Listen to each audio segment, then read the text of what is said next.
रोज मेरे गली में ये स्टाइल झाड़ते हो, मुझे सीटी बजा के क्यों लाइन मारते हो। रोज मेरे गली में ये स्टाइल झाड़ते हो, मुझे सीटी बजा के क्यों लाइन मारते हो।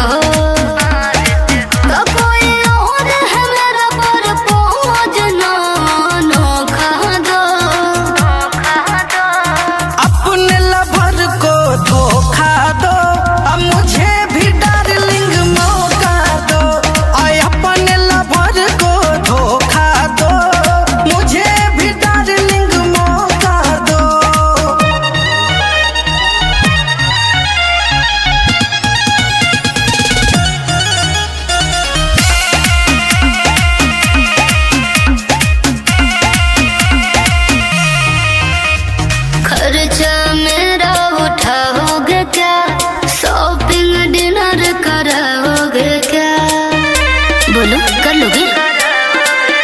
भूल जाई बोल भरवा के अपना प्यार दे देंगे हम तुमको इतना।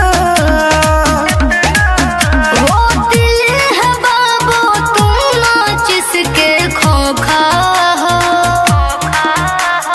अपने लवर को धोखा दो, अब मुझे भी डार्लिंग मौका दो। आय अपने लवर को धोखा दो, मुझे भी डार्लिंग मौका दो।